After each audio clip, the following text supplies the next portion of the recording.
welcome everybody out there on the internet to the second episode of Vermont Growers Association's Craft First.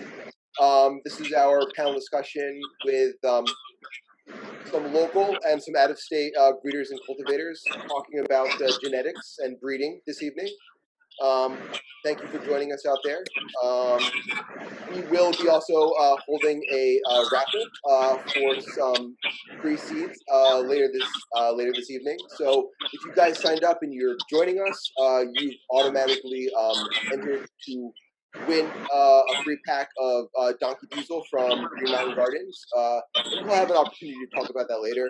But we may have some people joining us throughout the event, but we're going to get started. My name is Jeffrey Pizzatello. I'm the Executive Director of Vermont Growers Association. We do have another staff member with us. We've got Bobby.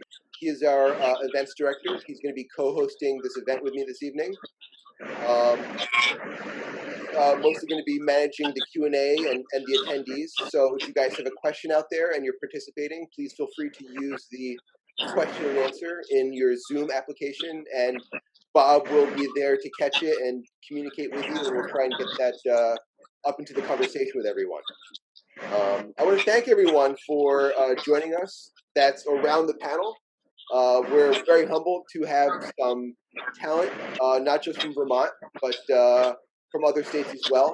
We want to take a couple minutes and introduce everyone. So I'm going to go around the room and give a little introduction, and then you guys have just a couple minutes to speak about what you want to share, your business and your operations are with our viewers. So first, we're going to go in alphabetical order. We have Florist with us, and Florist is dividing his time between Vermont and Hawaii. He's in Vermont now. He's a longtime cultivator and breeder. And I'll let him take it from there to introduce himself.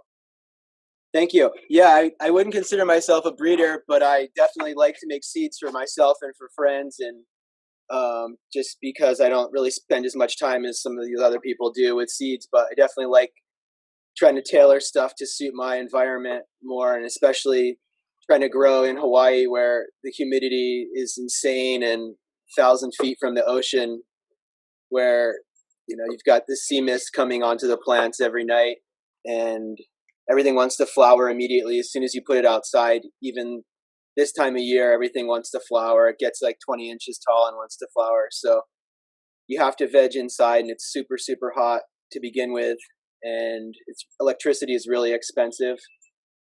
But we have good plant limits, which is nice. So that really helps a lot. The helicopters fly over the house and everyone's house in the neighborhood where I live, really, really low, really fast. I live just south of the Kalalau Valley, which is legendary, like from the 70s and 60s for like old school growers. And then the dude that ends up doing the landscaping across the street from me is like moved there in the 60s from California. He's an old head. He's like, oh yeah, I used to, blow it up back in there, and like ended up meeting the right people there as soon as I got there, and they taught me a bunch. And so Hawaii's been a major influence, and love Vermont, have family here. Yeah, that's about it for me. Dude, thank you very much for joining us. I know that there's a lot of people out there who are appreciate you lending your insights, and look forward to getting into some some of the uniqueness of Hawaii and some of the genetics that they offer. Despite it sounds like being difficult to grow there. Well, dude, a lot of the stuff that does work there ends up being fantastic for here because of humidity tolerances or disease tolerance, like bud mold tolerance or like powdery mildew tolerances. And then like we have other molds that you guys don't even have here that are like just their own thing, like different types of bud molds that aren't like the gray molds that are here. So there's anything that works well there seems to work super well in Vermont. Awesome. Appreciate that. And then after Florist, we've got Pete of Green Mountain Gardens. Pete is a small batch artisanal cannabis company, and he does offer some online coaching, but I'll let him introduce himself from there. Thanks for joining us, Pete. Hey, what's going on, man? How you doing? Can you hear me? Yeah, we can hear you. So you want to spend a couple minutes just sharing about what you do, what you've been up to, who you are? Yeah, absolutely. I'm a grower in Vermont. I started back when I was a little kid, and I first started growing weed or smoking weed. I would just loved it so much. I had to figure out how to grow it, so I planted a seed in my mom's vegetable garden, and it took off. I harvested that October.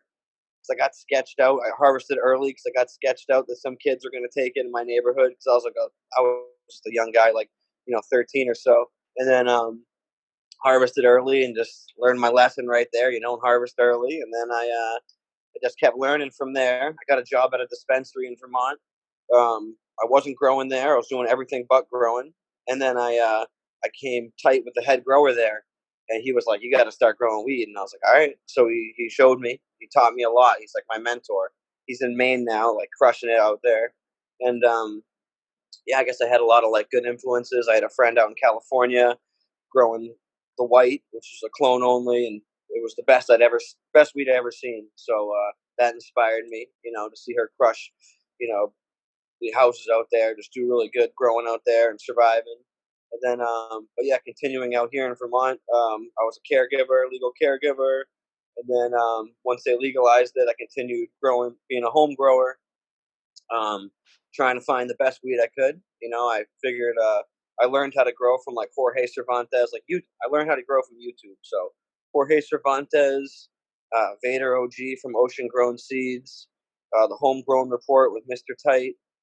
These were people I would watch their show and learn how to, germinate seeds and cut clones and transplant. So basically, I learned through YouTube. Kept it going up here. I wanted to get the best weed possible. Then they started selling like seed banks, became like a thing in U.S. And I started getting seeds here and growing, some really strong genetics, like some like old school exotic Mike stuff like Kimbo Kush and whatnot. And I was like, all right, now we can. That opened the door. That really opened it up. And I've just been trying to get really good clones, find really awesome clones or keepers rather from these small pheno hunts I do. A lot of tent growing at like different locations. I'll help teach people how to grow and just try to build a stable of like really just fire keepers, that you really crush and artisanal small batch cannabis. I want to, just have like the best weed. I want to have the best weed. So that if you got to do it, if you want something done right, you got to do it yourself. And that's why I'm here. And I love weed, and it's an honor to be, amongst such great people on the panel. And I love all the growers in Vermont. So shout out to everyone growing weed in Vermont. Dude, thank you for being here. I would say as an organization, it's your civic duty. If you live in a state where you can grow cannabis and you're not growing cannabis, what are you doing? What are you doing? Anyway, dude, thanks for being here. Look forward to that. After Pete, we've got Sherpa. So thank you very much, Sherpa, for joining us. Just a quick note on him and his business. Since 2014, they've been at it. They produce some really good resources for those who have an interest in growing cannabis themselves, using some really sought after genetics. And I'll let him describe what he's been up to for a sec and a little bit about his business. Thank you for being here. How's it going? Thanks for having me. Basically, I'm just like, I've loved weed and I grew up with people growing weed and I'm a production grower pretty much. So since like, I would say 2008, 9, I've been growing production cannabis for basically my living. And that's what I do. And I've been making some seed crosses along the way to give me the ability to get better genetics and improve clones that I have that were basically a little weak or whatever, or stuff I just wanted to run. I don't know. So that's basically my game. So thanks for having me and appreciate the opportunity to be here. Nice shirt. Thanks. Got my whole fatigue on, but No, nice, nice beard. I guess that's the COVID. That's the COVID beard. Everyone has a COVID beard now, so at least some of us. Awesome. Thank you for joining, dude. I know that we're all very busy. This is not an easy time of year. Lots of us are very busy inside and outside, so I appreciate everyone's time. Truly, 100%. And then finally, on the panel, we may have a recognizable face for some. Very grateful and humbled for Fletcher to be here from Archive. Many of you know he's got an award-winning cannabis seed company. He breeds out of Washington State, and I'll let him take it from there. Thank you for joining us, man. Yeah, thanks for having me. I started growing almost 20 years ago. It's pretty much all I've ever done. I started growing in high school, and my whole plan along the way was always to just collect. What I saw was a lot of varieties that were being lost, especially, early 2000s. As the spread of clones and the internet and stuff started spreading stuff, people stopped growing a lot of the stuff that they had been growing for many years before that. So I was, trying to preserve and maintain all that stuff, and amassed a collection and started breeding with it all and doing lots of selections, and then opening a store and doing all that kind of stuff. So, it's weeds pretty much my life. Fantastic, dude. Thanks for joining us. And actually, I want to start the conversation there. I want to go around the room, and I want to ask, basically, let's spend maybe a minute all sharing, and maybe some of us touched on this, but I think that those out there maybe want to hear. We've got lots of people who are maybe growing cannabis themselves and maybe are thinking about breeding. It can sound intimidating, especially when people talk about it online. So, I think we want to hear from you guys, if you can speak to, at what point did you go from, maybe growing cannabis to wanting to experiment and create your own original, ideas, expressions? When did you sort of cross that line? Obviously, we identify it's kind of a lifestyle. Cannabis is way more than just enjoying it recreationally. It's medicinally. There's lots of value.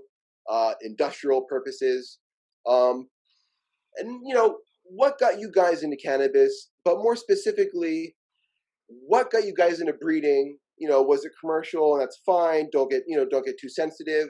What's your passion? What are some of your philosophies there? And maybe were there any names that you guys looked up to when you first got into it? Some breeders that you read. I know Pete dropped a book. Everyone knows Jorge, but I'll start with Florist. When did you cross that line between simply growing and maybe, hey, I want to cross this and create some new flavors? And what mindset, was that easy for you? Was that difficult? And I know you don't describe yourself as a breeder necessarily, but you play with genetics, right? Totally. Well, this is what happened. Like in high school, my best friend to this day, his parents were heads. And his dad would get this weed mailed to him that was like super, super crippy. And so we got introduced to like really great weed when we were in like 10th grade in high school, and kind of got spoiled. And then his son was collecting all the seeds that his dad was getting from like this weed from who knows where. This was in the 90s. Was all mixed up. It was all different stuff, all kinds of crazy skunks and grapes and just things that smelled like stuff that I haven't smelled to this day. So we had this, I remember getting a film container full of seeds in like 96 or 97. And we started working out of that, and then went to college in Vermont, and we're still working out of that packet of seeds. So we grow out all this stuff, and then those kind of got all played out. You couldn't even get really clones in Vermont yet. And then those seeds kind of like just started herming out and stuff. So then AK-47 was the clone, if you could get it, in the 90s. Started growing with that and just ran that hard for a long time until I brought Trainwreck back from Arcata on plane and got it back to Vermont. And some people are probably still growing it today. It was the Arcata cut that my bro was growing, and ran that for a while. And then I guess it was like really hard to get seeds. Like we'd go to the library and look on Mark Emery's website, and look at seeds. But like, unless your friends were going to Amsterdam, nobody was really getting like seed company seeds. They're super hard to get. And, so that really wasn't like a part of growing at all for many of us. It was just like clones or bringing stuff back from California. And, I guess like we had stuff that kept like crossing itself. So we kept working with that. And like, we tried to just pick out the gassiest or fueliest things that we liked the most. So we grew that kind of stuff for a while. And so it's kind of a natural extension for you to kind of get into breeding. Because I know a lot of people who have tents or they grow, if it's legal now, lots of states. Yeah, I guess like when I started messing around with seeds was when I started like I wanted to make really skunky OGs that I just couldn't find anymore. Like Sour was a really good cut in Vermont. I got that in 2004 and that was gnarly, and stopped growing for like certain reasons, and then had to get back into it, and then started messing around with seeds. And like, to be honest, archive seeds was some of the first seeds I got, and then started getting like DNA genetics seeds, and started working with some of that stuff, and took their OG18 and crossed it with Gorilla Glue to make one of my first building block plants. And that was some really fire weed. I wanted to like make the OG18 yield more, like, because that's what the Gorilla Glue was doing, was yielding a lot, and it had a super nice resin profile. So I think just trying to make stuff that worked well for me, and then trying to get stuff that would stay short instead of getting like super tall but still had the gassy kind of like sativa high influence. And did you have someone you could look up to, or someone that could show you how to breed at the time, or just guys figured it out? I didn't really know. I've had friends in Oregon that were always giving me pointers and stuff like that, but I kind of felt like I was just kind of, like looking up to people on the West Coast that were making really good seeds, like DNA Genetics, Archive Seed Bank. Started, only really liking certain seed banks and trusting certain seed banks. Like Archive Seed Bank just happens to be one of the ones that I trusted most out of the gate. And I think there was this like artisan seed shop, and we would like order seeds off of there, and started growing the Josie Doe gelato, and it just blew people away. Like, just, so that's growing his seeds out was super amazing. And then crossing like some of that stuff with stuff that I had started to mess with, and people were really stoked on that. The yields were really good, and made a bunch of seeds of that circulated, but I don't consider myself a breeder still. I don't know why, because I don't do all the back crossing, that all these other people are doing. So I think a really simple like explanation for like breeding is if you're trying to improve a variety for whatever reason, that's breeding. Like it doesn't require any level or multiple generations or anything. Right on. Other than making the hybrid and growing those seeds out with the intent of improving it for your environment, for higher potency, for better resin, for a better terpene profile, better whatever it is you're working. You could be just breeding for structure, and and all of those things I think are important to note, that it's just trying to enact a positive change for the variety for yourself. Unless your goal was to make it worse than it is, like, which in certain cases that people do that. I mean, like, so I hear a lot of the time nowadays people will complain that some of the weed nowadays is too strong, right? They call it high THC weed, the old guys around here. Yeah, and I mean, theoretically you could be trying to breed it to be less potent again. Or have less resin content just because that's what that person prefers. And that would still be breeding. You don't even have to be improving a variety. It's just making a change, I think, is all that's important. And continuing to work that change with a goal in mind. Definitely. So lots of creativity. That's what I'm hearing. You're maybe seeing something that you want to go after, and you attempt to sort of carve out that path to try and achieve that outcome, whatever it is. Exactly. Something more gassy.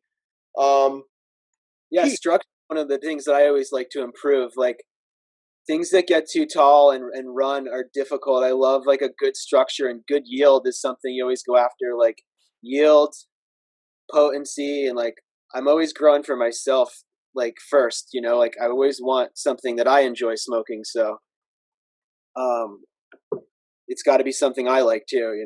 No, totally, totally. And before we get too deep into it, Pete, I know, over the past couple of years, you've been getting into it yourself. Was it difficult for you to break that ice between going from grower to starting to dust plants, and how did you start that specifically? Maybe you can speak to that just for a moment for some people who are thinking about it themselves who are watching. How did you cross that boundary? And what was the question one more time? No problem. So can you speak to how you went from grower to breeder? Was it Oh, okay. All right. difficult for you? Okay. Got Was it. it Got just it. a Yeah. So matter of basically, yeah. So actually, so making the leap from being a home grower or whatever to however you wanting to describe it? wanting to dip your toes in the water with breeding, and that happened accidentally, which I think maybe happens to a lot of growers. Like accidentally, maybe a plant will throw up a herm flower, and you're like, "What the fuck? I got seeds." But you see what happens. You grow the crop out, and you see how the seeds are produced, and from there, the wheels start turning. And the wheels start turning, and you're like, "Okay, well." Now you start looking from thinking about males, thinking about what you'd look for in a male, thinking about what you like in your keeper females, what you think would go well together, what wouldn't go well together, because two rockin' strains don't necessarily mean another killer strain. But yeah, and I'm right there. I'm right there as far as like just starting to like think about what's that next step from growing weed, at home to producing some stuff that maybe you know you can give to some friends or something like that, and keep genetics going, because my whole thing is crop fails. They happen. And when they do, you want to have seed stock to rely on. So if you lose some banging keepers, but you made some crosses with those keepers, then you got the beat goes on, the garden goes on. So, yeah, genetic preservation, as well as, just wanting to create something yourself. Those are the things that inspire me to get into breeding. And it's something to be able to create something your own. That is just, it's the ultimate dream as a stoner. So that's where I'm at there. Awesome. Sherpa, for you, not now, but originally, going back for a moment, what was that original inspiration? Did you have someone you looked up to? Was it someone maybe, in the public eye, in your personal life? Was it a specific focus? Were you trying to improve something, creativity? Go ahead. Honestly, I guess we were just Back in the day. we were just trying to get better stock. We're trying to improve the cuts we had, and just like I loved popping beans. I'm a bean addict, so a lot of the stuff I got back then was from Europe, and once in a while, or Canada, and once in a while you got something that was a keeper, but most of it was junk, So I just like tried to keep rolling like with what I had to make more and better stuff to use. I needed like better plants to hold up for greenhouse production, outdoor, and that's pretty much what I focused on. Pretty much just getting the stuff what I needed, and I've made crosses for all kinds of different focuses over the years, but just like that was my thing, just trying to get something better to run. Like if I was running production, I needed something better or more, or always was just looking for whatever reason. more. Right. Absolutely. Absolutely. And I feel like there's lots of crossover as well. It reminds me of like other industries, how chefs have an understanding of flavor and profile and that sort of thing. I feel like there's lots of crossover to especially the craft sort of cannabis scene as well. And Fletch, what about you? I mean, I know you picked up on this in your introduction. Back in the day, was it hard for you to, were you focused on something? Did you have someone you could look up to? Do you have a specific purpose? Was it just improving something for yourselves? What allowed you to transcend that? It was what I was into right from the get go. I mean, I was into orchids when I was, like 10, 11, 12, 13, and still am. But um, there's a lot of parallels with like orchid breeding and the diversity of the species um, with cannabis, and realizing that because of prohibition, we were losing a lot of that stuff in cannabis. And I moved to Washington when I was like 15. And as soon as I moved here, I kind of started seeing weed, and there was a really wide genetic uh, like variation between what you could buy and the quality also. And it was really, really nice. And it was just, it was apparent that this plant had a very diverse genetic profile of desirable traits that were basically being lost because of prohibition for most reasons. So I mean, when I was like 15, I went to Amsterdam, and I smuggled seeds back when I was like 15 years old. So I was into it from day one. I was ready to grow. Like I was not into buying weed. I was into growing it from day one. So and so for me, it was like I realized that there were these clones out there. I started growing all these seeds that I was buying and ordering, and getting on CBay, on Cannabis World, and all that kind of stuff. And I wasn't really getting the quality that I was finding amongst the market that existed here. And I was like, well, a lot of what's coming from Amsterdam is not the same as what's out here. And this stuff is, people are starting to only grow sour diesel and only grow certain varieties by this point. 2002, 3, 4 varieties are starting to make their way around, and people are starting to cater to certain demographics or markets that existed, rather than just growing for their local 100 people. So I kind of realized that a lot of that stuff was getting lost, and my goal was to select and preserve all that stuff. That leads me to our next talking point, which is basically, I want to hear lots of people, I'm not a breeder myself, I do cultivate, but you often hear sometimes still, oh, does everything come from Amsterdam? And I just want to lay the context by saying that, being a nonprofit, one of the things that we sort of noticed that I think other people pick up on as well, and there's a lot to unpack here, and that is sort of with legalization and these trends over the past 10, 15 years, we're seeing more sort of American entities or companies, families, however you want to call them, sort of, as they find comfort, come out of the shadows and sort of reveal themselves as companies, if you will. We've got lots of sort of household names now. Maybe Archive, you're one of them. Everyone knows now Cookies and things like that. But there's also sort of the original players as well. The Hazes and the Chems and the OGs. And we've got all of these sort of families and companies that are coming out of America that seem like they've always sort of been there. So were they always there? Did America always have these genetics? Did everything ultimately come from Amsterdam, from these few shops from the Dutch? I remember that I used to get seeds from Amsterdam back in the day because, admittingly, when I was young, late 90s, early 2000s, I didn't know anyone. I was on IC Mag myself, so I had an outlet to try and connect with people. And that brought me to my resources. So I'm curious to hear. Let's pick up with you, Fletch. You brought up Amsterdam. Do you attribute a lot of what we're looking at in America to come from any specific place, maybe Amsterdam, or did this sort of intellectual property or a lot of these genetics that I think you're picking up on, did they originate here? Have they been lurking in the shadows over the past decades? You know what I'm getting at? Yeah, it's hard to. There's a lot of history involved with every single variety. But by and large, most varieties at least made their way through Amsterdam at some point in time, even if they're not from Amsterdam. Amsterdam for, 30 years was the hub where a lot of cannabis commerce was happening. So, I would say that like anything, even though Northern Lights came from the Pacific Northwest, and there's the Ortega and all, there's all these stories. So it's all depends on what you're talking about. And I mean, there's the land races, then there's the varieties that were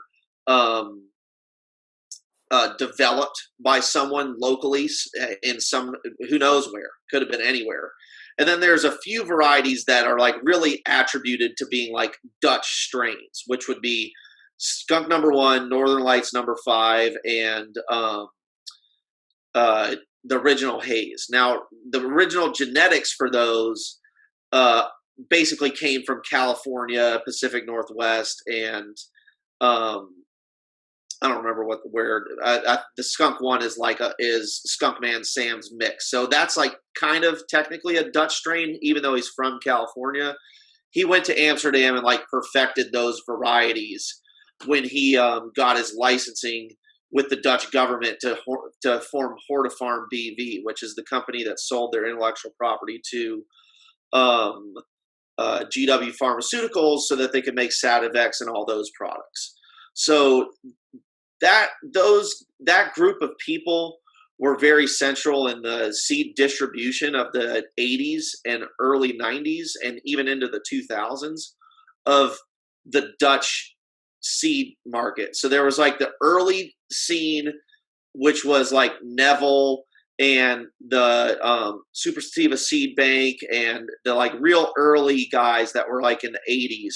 And they kind of collected all the landrace stuff, collected stuff from Americans and people from all over the world and brought them to Amsterdam. The majority of the genetics, in my opinion, that are out there are probably from if it's not the later Amsterdam stuff, it's some of that early stuff. And then after that wave kind of died after Green Merchant, in I think was 89, Operation Green Merchant. The market and the distribution of genetics kind of changed. And so there are kind of these different eras that occurred, and it just depends on what varieties you're talking about. But just because of population size, a lot of genetics did probably come from America, like that they were imported to America via, importation of import weed back in the 50s, 60s, and 70s. And then seeds grown from that, locally bred, and then distributed numerous ways. Yeah, Well, that go ahead. people feel like Pakistan and bring seeds across those. Like, from We are Mexico. getting a little breakup in the audio. Just want to let you know, Florist. Before you go any further, it sounded like you're getting something deep. I just want to let you know. I don't know if anyone else No, is here. nothing deep, really. Just Sounds saying good. that in the 60s and 70s, a lot of the Northern California people were traveling to Pakistan and Afghanistan and bringing back some of the really like intense indicas and crossing it with the like Mexican land races or Colombian stuff they were getting to like shorten up the flowering time, like making some really killer stuff. Like those hippies were making some crazy shit in Humboldt back in the day with just improving on what they had that like out of bag seed that was like what all sorts of land races, like between from Colombian to Mexican to probably Jamaican and anything else in between, whatever they were getting at that time.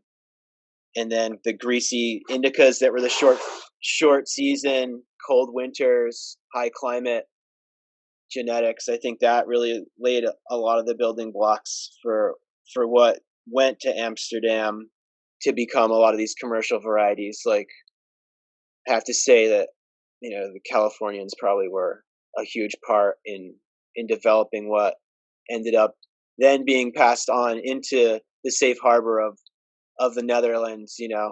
Like it was, I feel like the Californians passed on, and partnered with the Dutch to help them facilitate like improving and like protecting those genetics even. And so it sounds like, in a way, it's kind of just there's some maybe hunting, whether genetics get brought over to Amsterdam or from another place, and people sort of mingle. If you guys could go on, some sort of landrace search now, like what country would you want to visit the most? I know, things are sort of scattered right now, but if you could go anywhere, Sherpa, where would you go? Is there like a specific country where you go and seek something out, bring something back?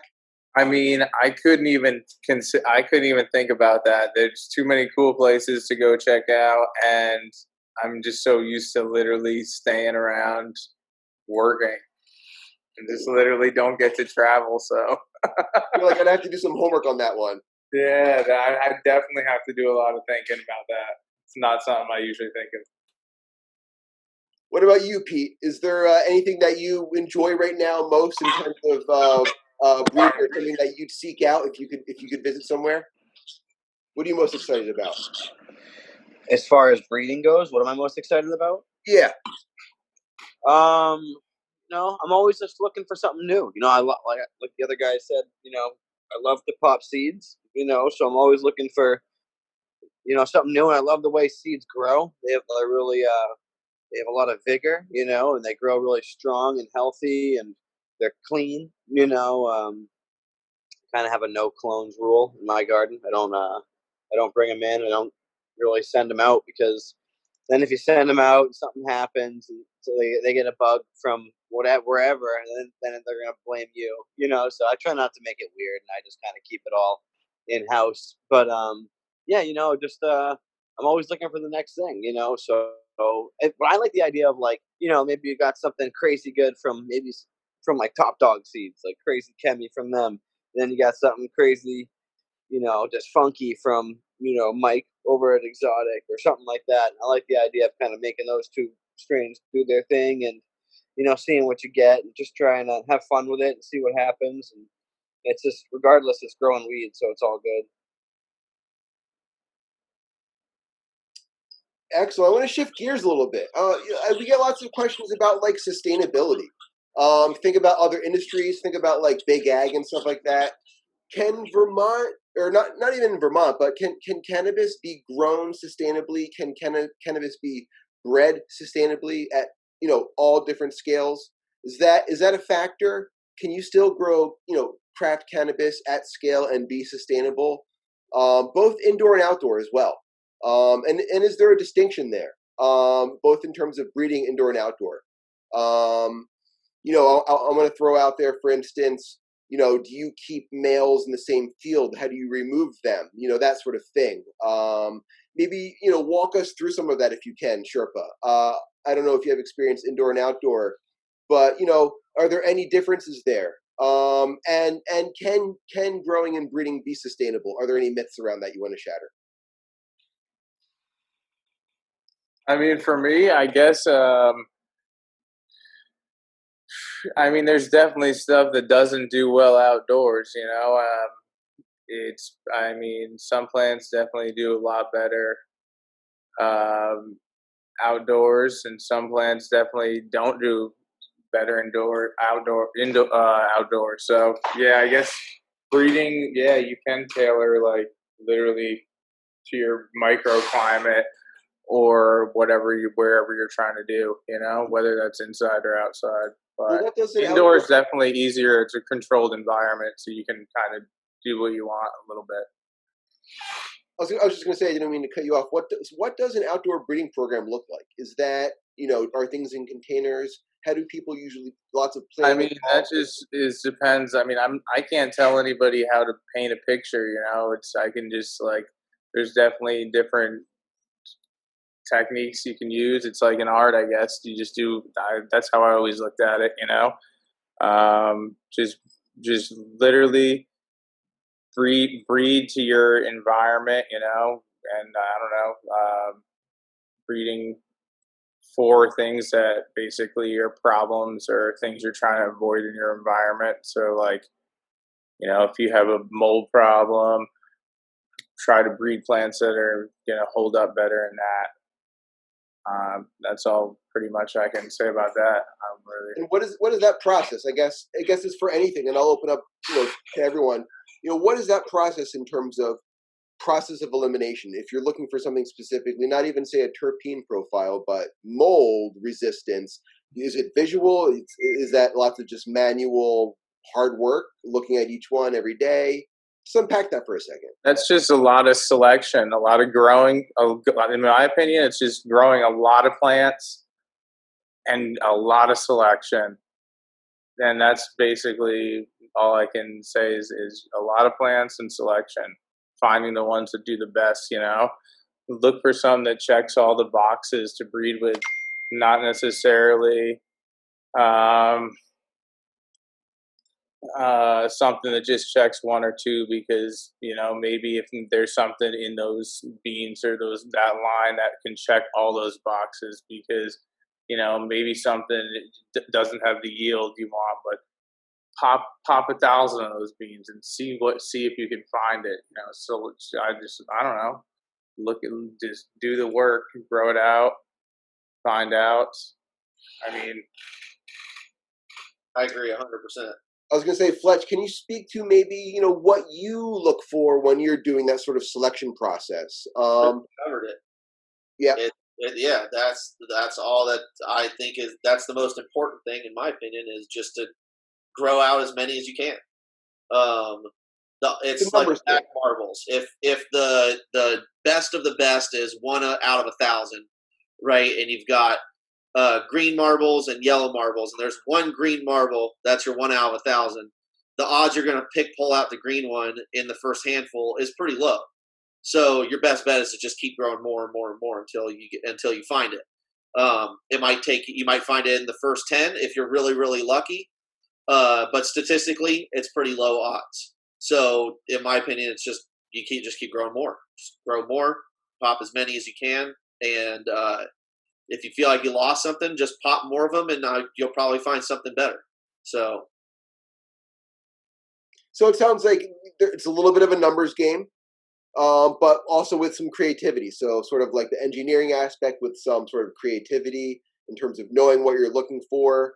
I guess you have to have a sense of not just growing, but a sense of a palate and, what maybe some issues look like mold. You have to be able to identify and discern between issues, that sort of thing. Is there anything in particular that you enjoy most about the breeding process? Any one thing you could point to that, maybe you've come to sort of, appreciate? I don't know, Pete, in terms of where you're at right now, in terms of crossing different strains, and picking out different things. What do you enjoy most right now about what you do? Is it seed production? Is that more exciting than seeing something flower now? What do you enjoy? I like I said about popping seeds. It's like like opening a present on like Christmas morning. You just don't know what it is, but it takes 4 months to get there. You got to pop the seed, grow it for 2 months, then throw it into flower for another 2 months. So it's like you put 4 months of work into it, and it's exciting because you just don't know what it could be. Anything, it could be literally anything, and that's always exciting. So I'm a seed popper. I'm always just scrapping stuff and just popping more seeds because I know that I'm trying to build my seed bank. I just want to build it super strong so I can just always just pop fresh stuff. And I'm a hoarder when it comes to seeds. I'll never throw them away. Even if I don't know where it came from, I'll just throw it in a little thing on the side of my desk and then throw them outdoors or whatever one time. But it's all good. I love it. I want to ask you guys, what are you most excited about right now? We kind of get that, so let's do a roundtable. Let's start with Florist. Either something you're growing right now, and we don't need to, if you want to talk about what you're doing, that's fine. It doesn't need to be what you're doing. It could be something you enjoy from a friend or a fellow colleague. What are you most excited about right now in terms of genetics? Is there a particular strain, something you're smoking now, or you're looking forward to getting in the garden? Yeah, I guess things I'm most excited with right now is I ended up with a pack of London Pound Cake 75 by Cushman's 11 from Seed Junkie, and I grew them out in Hawaii, and I grew 6 of them out and gave all those to my bro, and then brought the rest of the seeds back to Vermont, and then grew those out and got all males, and threw the rest of the pack out. So then I just kept the biggest male because I thought it was a huge female, and then it turned into be this like big stinky male. So I ended up keeping the pollen from that, and then I hit that with this Kauai strain that I brought back. So, and then the result of that was like something I really enjoyed. So I grew a bunch of those out and then took the best of those. And I'm like, that's what I'm stoked to run. But, Is that what you're smoking right now? yeah, that's what I keep smoking. And I thought I wasn't going to want to smoke any of the weed from this season because it's been so warm, but I've been smoking it over my cold weather weed because I've been enjoying it so much. Like, it's just hitting the spot. I think it's definitely got a lot of the London pound cake and Kush mints in it, but it has the sedative effects of the Kauai indica that I brought back. And it's just like sometimes when you make something, it's like exactly what your body needs. Like whatever was wrong with me is totally like right with this strain. It's hitting the spot. And I crossed that with ice cream cake too, and I haven't. That's an upcoming, so I'm stoked to try that one too. So yeah, just like some crosses I've been fucking with mostly are what I'm most stoked on. Just taking like all my favorite stuff and mixing it up in the blender and seeing what comes out, and definitely selecting by stature. Like a lot of stuff doesn't want to yield and get large. It'll like stay really short and be super gnarly and really good, but just not what you're after, necessarily. So I'll just like kind of select through what fits my situation best and roll with that. Nice, dude. Look forward to tasting that. What about you, Sherpa? What's on deck right now? Not even something you're growing. Maybe it's something in your garden. What's most fire? What's on your palate right now? What are you most excited about? Drop a name or two. I'm pretty excited. We got some hash strands, some hash making stuff coming up. I'm excited for that. Excited to pop some African land races. I'm gonna be popping some Trans-Sky African seeds my buddy gave me. I'm gonna be popping those and some more seeds. We're hunting some of our stuff right now, so we'll see for this what happens. And when you hear someone like me ask a question like, what are you most excited about right now? Do you go for like flavor? Do you go for stone? Like you're personal, you know what I mean? Like what do you enjoy? Like what is that? I like to smoke, and I like the smoke. First off, it's got to taste good. I don't smoke weed that doesn't taste good, and I don't smoke weed that doesn't get me high. So I like to smoke weed that's flavorful, gets me high, and yeah, and pretty much that's what it has to be. So terps are a must. For hash making stuff, it's got to dump. So we'll see, but yeah, I just like to smoke, and terps are a must for me on everything. It's got to taste good.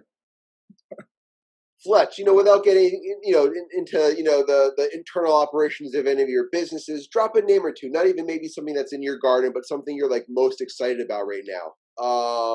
Maybe. And what are you smoking right now? Drop a couple names. Could be new. Could be something people haven't heard of. I don't know. Maybe old shit that you're bringing back. Oh, you're on mute. Let's get you. Let's make sure we. A lot of the stuff I'm working with is just I popped a whole bunch of old seeds, so I'm still kind of going through it all. But really, what I'm excited about is the fact that there's a lot more people popping seeds nowadays and making selections and doing work.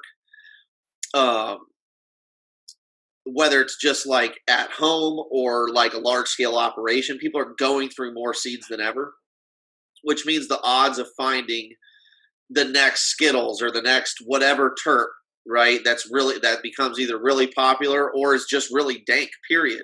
Or where's that roadkill gonna pop out again from? There are flavors. Cannabis never ceases to amaze me in the amount of different flavors that it can produce. And the only way you're really going to find that new one is by popping a new seed. It's not going to be a clone you got from someone. They popped that thing from seed too. So the more people that are doing it, the more odds that there's going to be something that someone finds. I mean, a great example is a lot of these. I haven't seen too many new flavors, but I've seen a lot of new mutations, right? Like, have you guys seen that freak show plant? The one that looks like a fern? The leaves look like a fern from its cannabis potency research.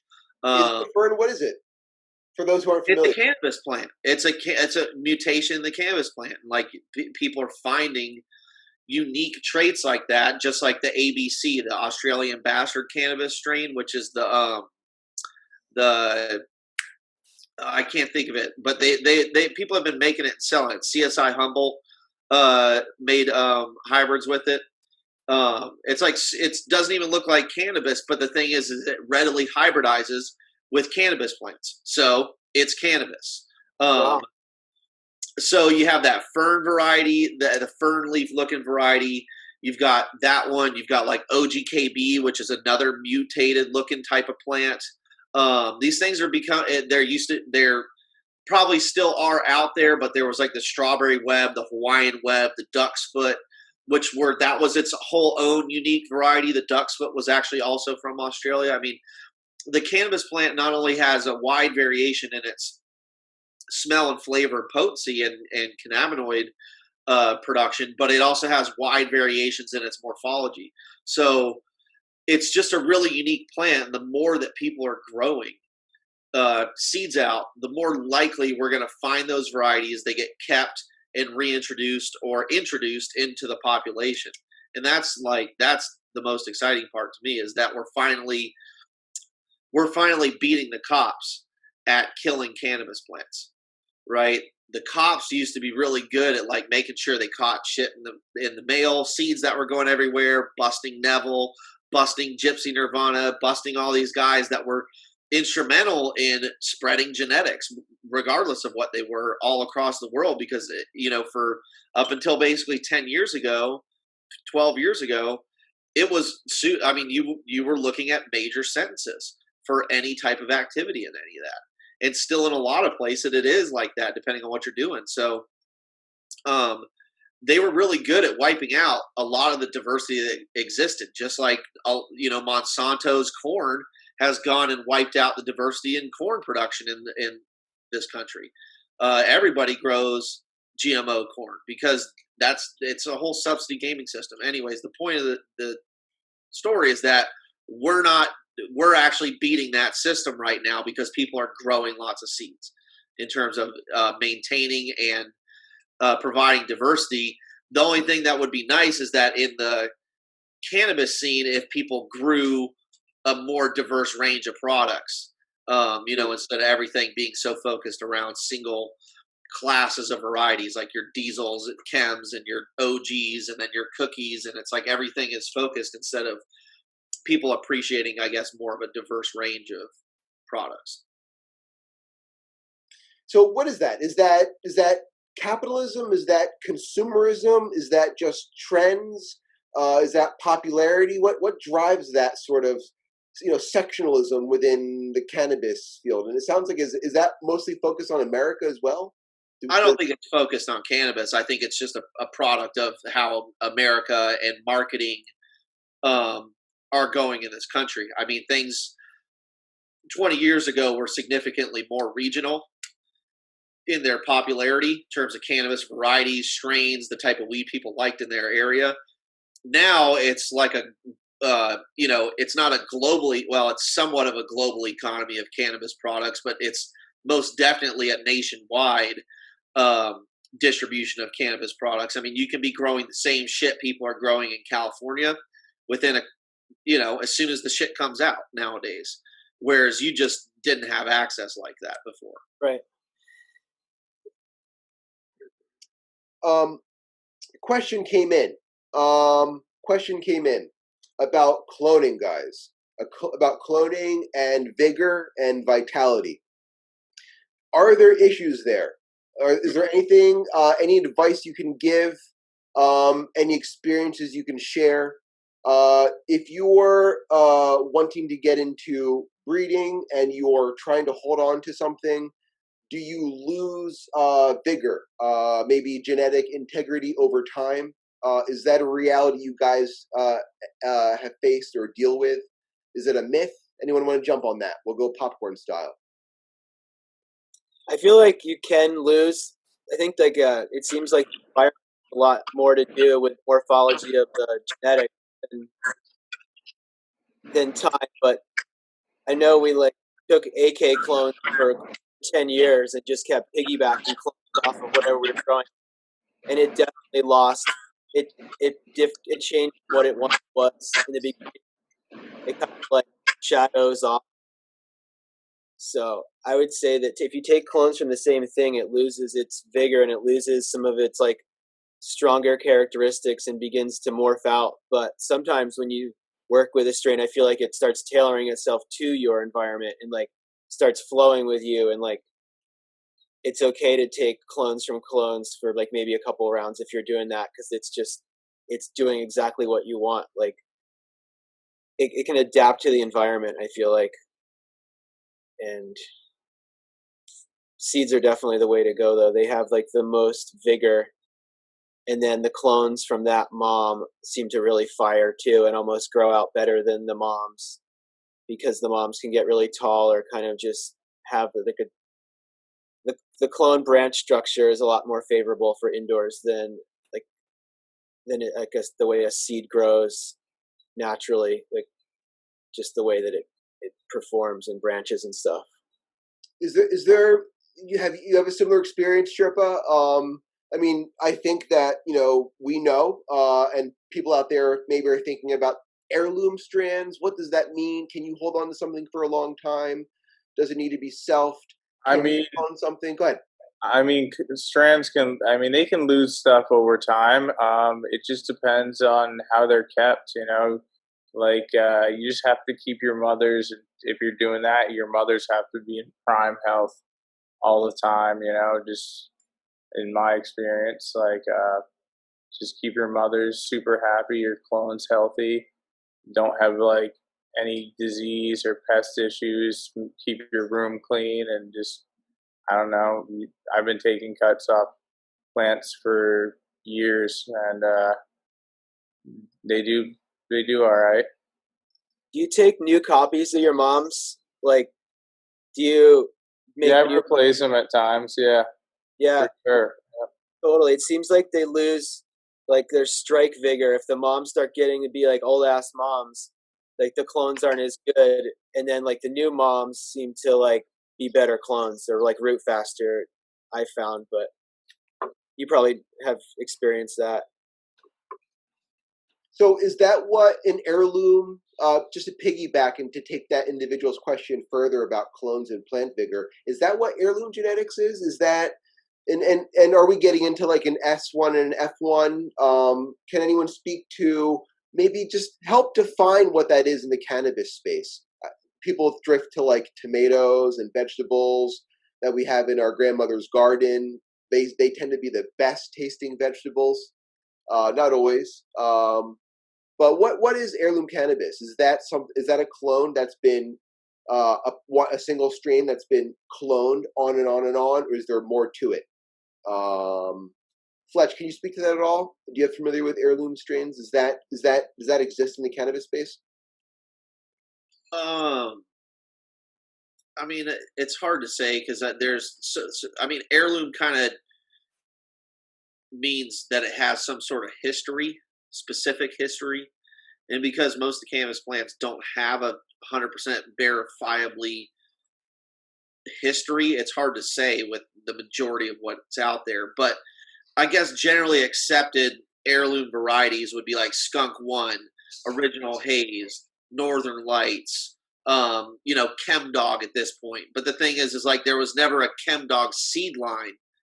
There was just the one clone. So it's just like a variety. It's not necessarily an heirloom variety, because an heirloom would kind of mean that it came from somewhere specifically, Roma tomato or whatever it is. And then it was preserved in that fashion, whatever, and preserved to represent whatever made that unique. So I don't think it's hard to kind of apply that to cannabis, but to kind of go back to the, keeping a clone alive for a long time at a certain point makes it an heirloom, because the genetics for that are probably more than likely unavailable anymore in its pure form. So like the oldest clone I have is the purple indica, and I've had that for 17 years. As long as you keep it healthy and grow it and reclone it, like make new moms of it and stuff, it grows pretty much as healthy and as vigorous as it ever did. Still puts off dinner plate, big, huge fan leaves. It's just maybe a little bit more susceptible to disease, but that also may be the presence of more diseases than were being passed around, right, in certain environments. So, but I haven't ever seen degradation that couldn't be more than likely attributed to some sort of infection, right, or some sort of pest pressure of some sort, whether it be fungal, bacterial, or an actual organ like pest. So that's been my experience. But yeah, I mean, I think if you've kept the clone long enough, I guess at a certain point that becomes an heirloom because the seeds other than hybrids of it don't exist. And I mean that purple indica that I have, I received that as a clone. And up here, varieties like that had been known around. I mean, that was like the Perps weed when I was in high school buying. It was the same shit. So that variety probably had already been alive for at least 10 years before that, would be my guess, based on all the people I know that and how long they had seen that variety. So, I mean, there's varieties that have arguably been alive for 30 years, and if grown correctly, hasn't been significant degradation as long as you have one that doesn't have any virus. And, because that's another thing, is like there's more. Like when everybody was popping seeds and not passing clones around, the spread of infectious cannabis diseases was very low, right? Because no one was fucking without a condom. They were self-isolating. They were wearing masks. I'm just kidding. Yeah, well, exactly. So no one was doing that. Everybody was rubbered up by passing seeds around instead of clones. And then as soon as the clone trade really blossomed, so did the spread of diseases where people were growing plants outside. It caught some disease from a nearby plant. They clone that and then give that to their friend, and now you have spider mites, thrips, and every other disease. It sounds like someone asked, what about re-vegging? Is that one of those exceptions? Does that have an impact on integrity? Do you guys re-veg? Is that okay? I don't know. Maybe Sherpa, can you speak to that for a second? Can you address re-vegging? Is that an issue? I mean, I can't really speak too much on it. I've done it a couple of times when I had to take a cut to keep it, because one didn't root and I had the plant flipped or something, and they've always done fine, but I haven't really done a lot of re-vegging, so I don't know if anybody else has. What about Pete? Do you have any experience with re-vegging? Someone asked, does that impact cloning at all? Yep, I always take clones before I flip to flower, and if something's crazy good, I would re-veg, but that's not the goal in my mind. I want to take clones before I flip because that's just going to take a long time. You know what I mean? So for me, from my personal experience, and I just want to keep it moving. So I just want to get nice, healthy clones.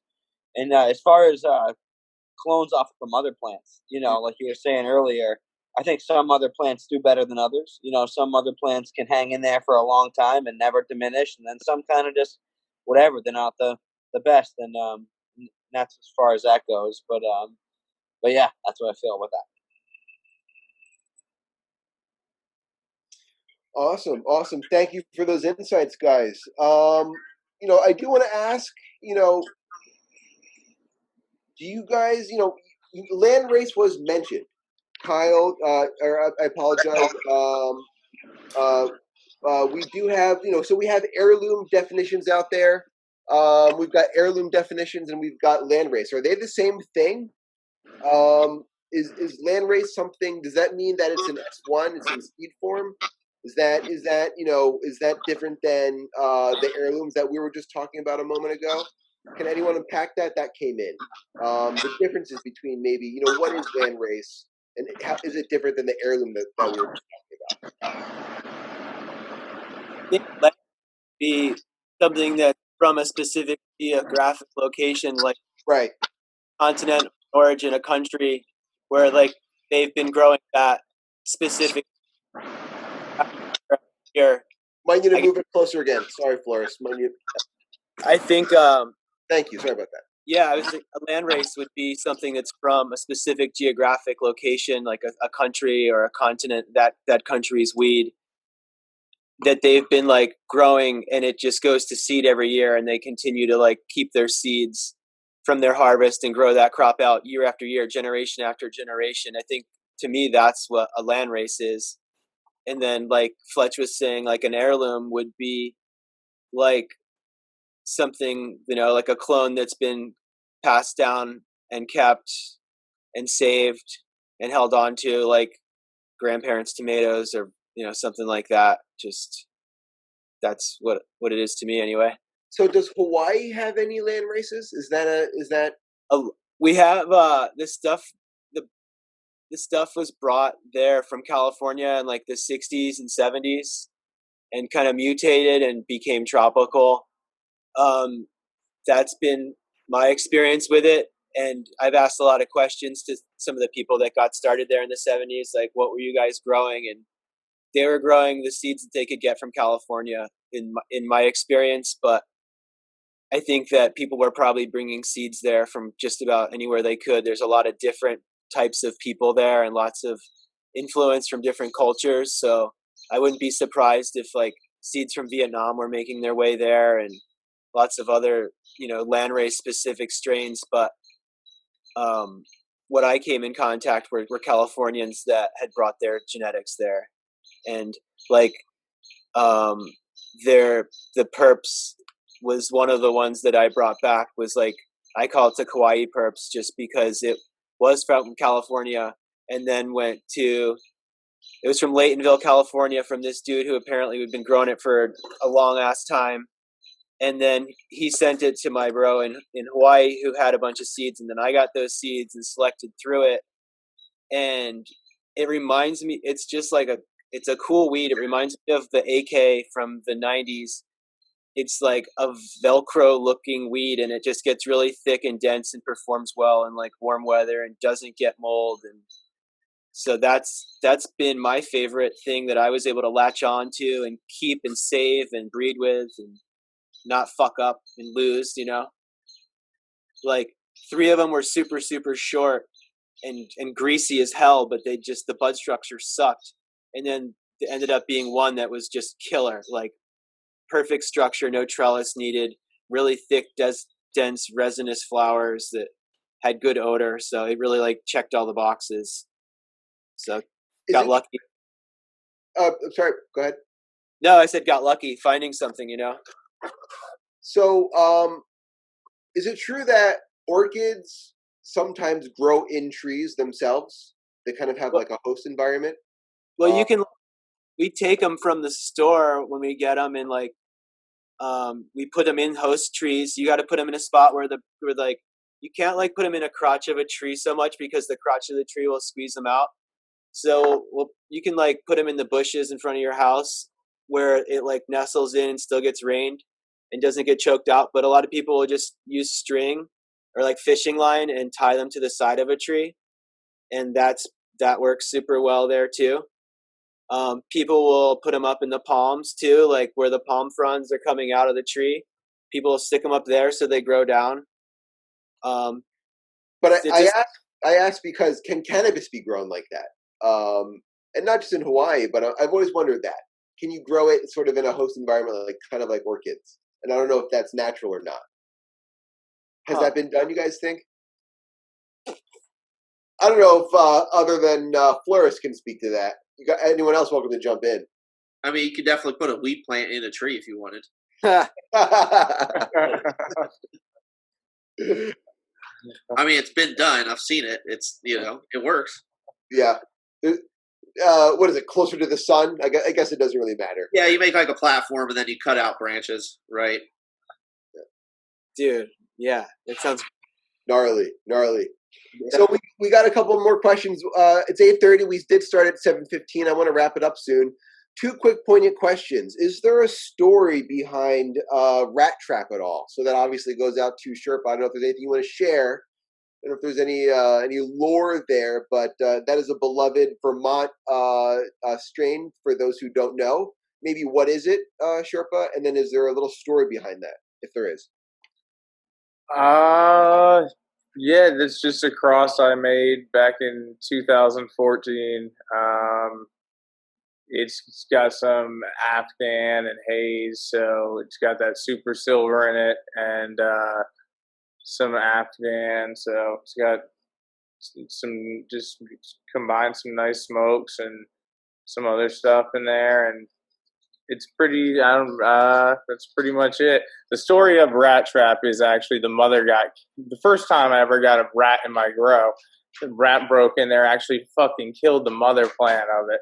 But I had made the cross, which is kind of crazy. It chewed right through the stem. I was like, what the fuck happened in here? Literally axed the thing. It was in my old trap house. Wow.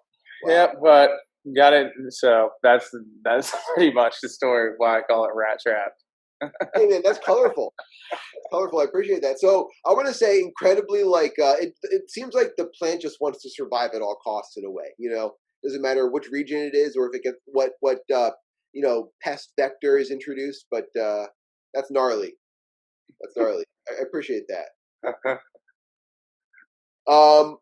Also, poignant one we got for archive. Is there a story behind Dosi? What is Dosi, and is there how'd that come about? Was that an accident? Was it on purpose? Is there a story behind that? Anything you want to share? The original Dosi. Dosi Doe, I guess. So NorCal IC Mag, the Instagram user, he's a friend of mine. He had saved that clone from another mutual friend of ours' grow house that had been broken into. So he went down there to clean the place out before the cops got there, and just got the plants out of there so that the place wouldn't be a full burn. And I don't think the cops ended up even showing up, maybe, but I can't remember. But anyways, that was how he got possession of the clone. And he had been growing it. This was like 2012 or 13, maybe. And the whole cookie craze was real big. And I just finished my Face Off BX1 line. At the time, I had a warehouse in LA at the time.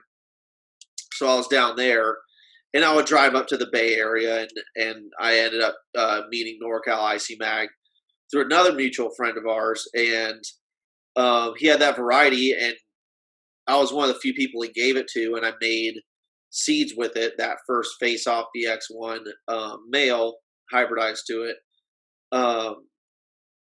And then he grew a pack of them out or something like that.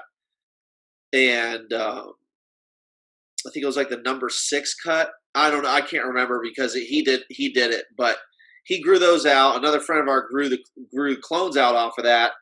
And then we released the clone through, I think it was like Treehouse or some dispensary in San Francisco. And then that's how the like Dosi clone became popular.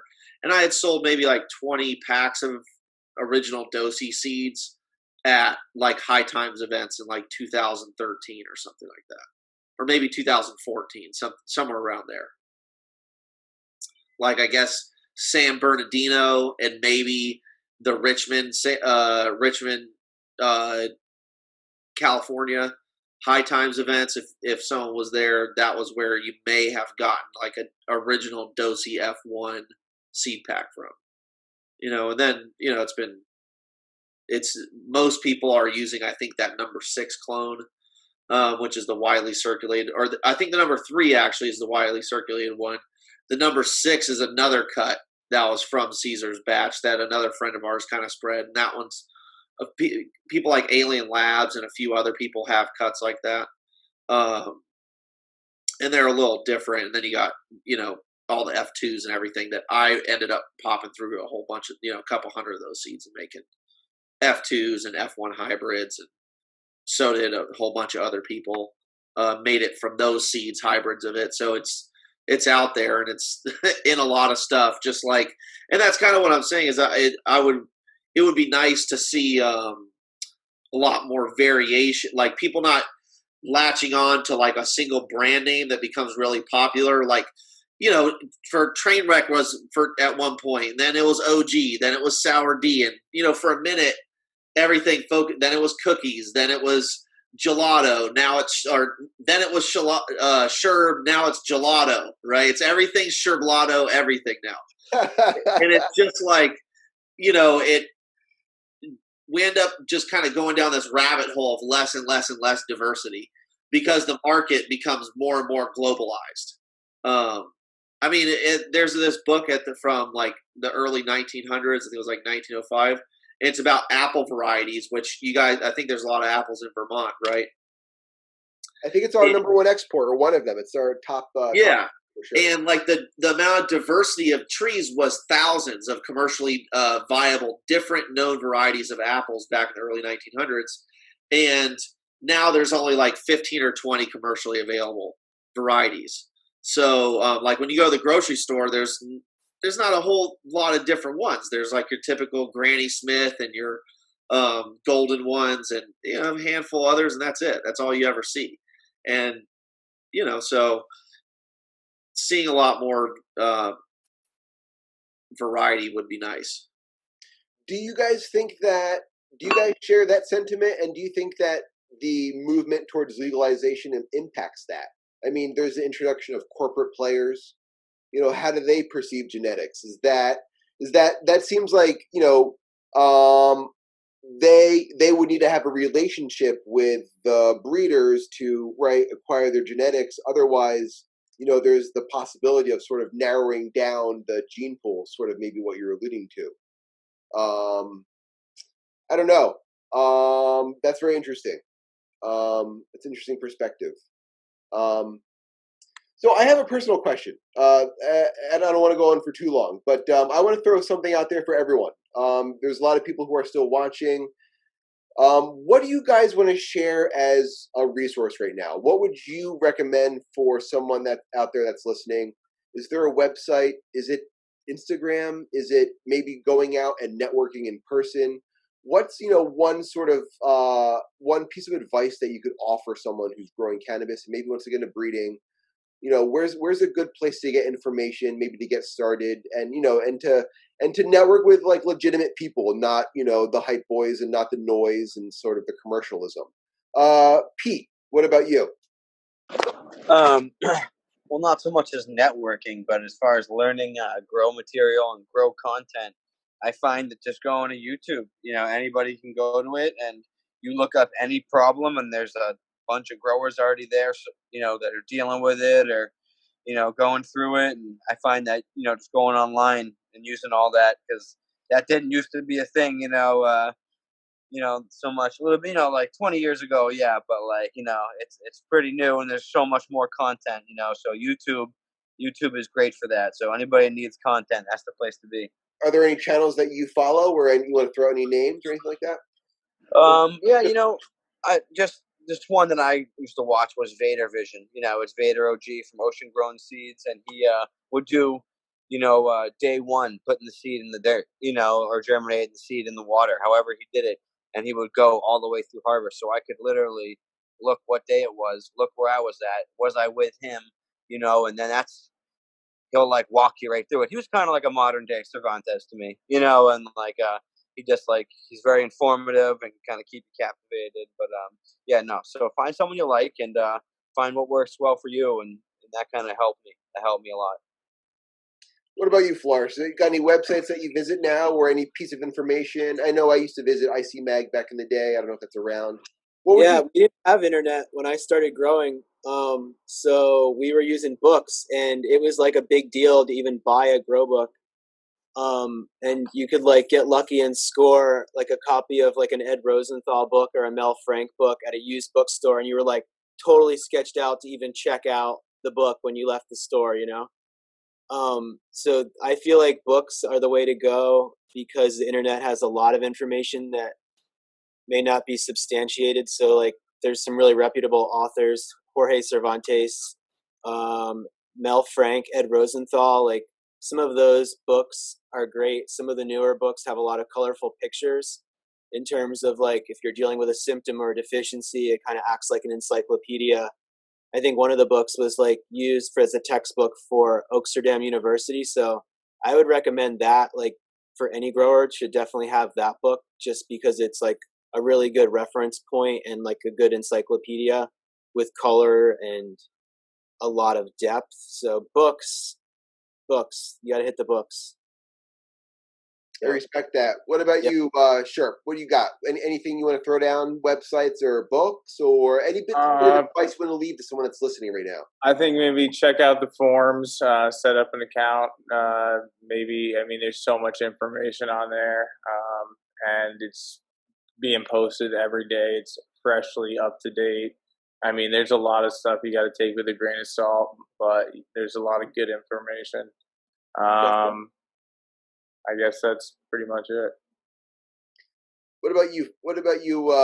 Fletch? Can you drop any names? Is it just about meeting people in person and sort of, you know, making those connections, or can you offer maybe some resources that you can share with some people who are kind of maybe scratching their heads and looking for some stuff? I would read about Luther Burbank and his books. That's if you're into breeding, that's where you're gonna learn a lot. That was what I was into. I mean, the forums were nice for learning about. I mean, I haven't been on them really in years, but like early on, it was for looking at the varieties that other people have was really why I was there. Like these guys are saying, you have to take everything on there with a grain of salt. So I was just reading more horticultural books and specifically about breeding. Luther Burbank, you know, he was a pioneer and light years ahead of his time. So those books are must reads. And I'm not familiar with the name, so pardon me, but is that a cannabis specific breeder, or was that another? Because you had mentioned, you know, no, he's a plant breeder from the early 20th century, like early 1900s. He was breeding lilies and tulips and orchids and all kinds of stuff. Yeah, like a potato. Totally. Yeah. He's big using like heavy wood chipped soil beds too. Like he would mix in like lots of compost, but then in like huge amounts of wood chips mixed in, and it like never got dried out. And I worked for this dude who would like trip out on him and was super into him.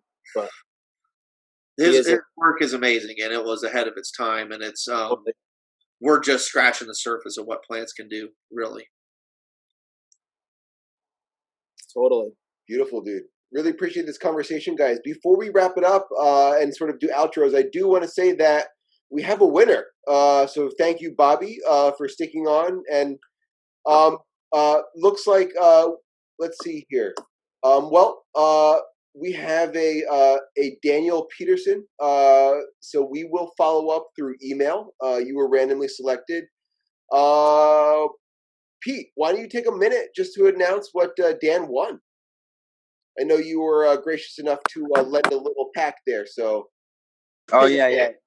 That's the Donkey Diesel, which is had this killer donkey butter, man. It was just like a pack. I propped a pack of 10 from Mike, Exotic Genetic Mike, so the donkey butter, and I got like 2 phenos that were just outstanding, and I ended up sticking with this one pheno, and I lost it down the road to powdery mildew.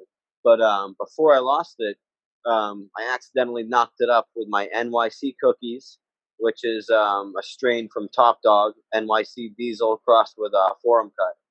So it got hit with the lower herm flower from that, or herm pollen from that. I took all those seeds, tested them outdoors. They all crushed. Tested them indoors in my garden as well as other people's garden that I work with, and they crushed as well. And now I want to start getting it out to some homies as like a tester thing, and you can see what they come up with. But everything I came up with is just awesome. So I want other people to get the opportunity to grow that and share some really good genetics in Vermont, the Donkey Diesel, and it's just like one of my favorite smokes there is. It's awesome. Really appreciate you lending that to the cause, dude. You know, we are a nonprofit trade association in Vermont, so we're just a small grassroots organization, just trying to represent farmers and small businesses as we sort of figure out what we're doing with legalized legal market in the state. Make sure that we have a voice and we're not sort of just totally run over by the large corporate actors. So really appreciate that. I appreciate every one of you guys joining us this evening. We are coming up at about an hour and a half, so I really appreciate you guys going over. I feel like we could have continued this conversation a little bit longer. Maybe we'll have a part 2 of breeding and genetics. This is only our second episode of Craft First, so I really appreciate you guys sort of being the guinea pigs as well. We're sort of figuring this stuff out. We think that there's an appetite for this. We get lots of attention and engagement, and I want to thank all of you guys. I know we're in different time zones as well, so thank you, Sherpa. Thank you, Florist. Thank you, Green Mountain Gardens, and thank you, Fletch at Archive Seed Bank. I really appreciate your time, guys. Yeah, thanks for having us. Later. Thanks. Thanks, guys. Having me. Have a good evening.